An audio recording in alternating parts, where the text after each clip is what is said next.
तो नमस्कार फ्रेंड्स, आपण को आ गोटे नुआ वीडियो रे स्वागत। तो फ्रेंड्स देखंतु आपणकर जो 11 अक्टोबर रे माननीय प्रधानमंत्री श्री नरेंद्र मोदी जोटा कि किसान आमर जो चाषी भाई भौणी मानक पई गोटे नुआ योजना आनिछंती जोटा कि पीएम धन धान्य कृषि योजना, जोटा कि आमर चाषी भाई भौणी मानक पई जोटा कि 42,000 कोटी रु अधिक टंकार जोटा कि टंका सही योजना रे लगेइछंती। जो जार कि मुख्य उद्देश्य रही कि चाषी भाई भौणी माने तांकर जो रही जो माने कि चाष करछंती, जो माने आपणकर गो पालन करछंती, माछ चाष करछंती, एही सब क्षेत्र रे से माने आत्मनिर्भरशील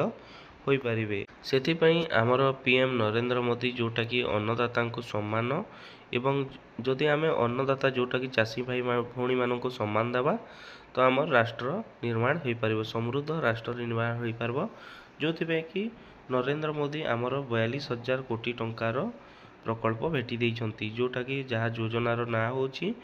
पीएम धन्य धान्य कृषि योजना एवं जोटा कि डाली उत्पादन रे आत्मनिर्भरशीलता मिशन जो रही आमर पीएम धन्य धान्य योजना, जो कि आमर सेंटर रे नरेंद्र मोदी एवं स्टेट रे आमर मोहन चरण माझी दुई जन मिसी एही धन्य धान्य योजना एवं जाति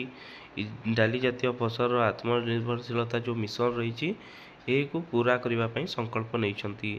जो कि आपणकर जो मत्स्यजीवी मानक पई 100 कोटी टंका रु अधिक टंका एही योजना रे एवं जो 60 कोटी टंका तांकर पाइकारी माछ बजार जोटा कि आपणकर मंडी कहा जाय से तैयारी करबा पई एही प्रकल्प रे मध्य सरकार कहिसंती। तो फ्रेंड्स देखंतु जोटा कि चाषी भाई माने बहुत मात्रा रे एही योजना रे उपकृत हेबे, जोटा कि मेन करी आमर जो रहिसंती जो माने कि डाली जातीय चाष करछंती से मानक पई बहुत इम्पोर्टेंट, कहीं ना से माने डाली जातीय चाष कले मध्य से माने भल रेट रे बिकी पारिबे सरकार को, एवं सरकार मध्य एही जिनिस को भल रेट रे किनिबे एवं एहा द्वारा आमर जो कि रही 50 लाख रु अधिक चाषी भाई भौणी माने लाभकृत होई परिबे।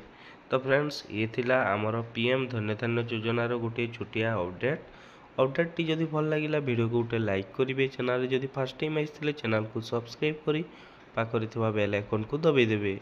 तो रहूची फ्रेंड्स, पुणी आ गोटे नुआ वीडियो सहित देखा हेबा। धन्यवाद।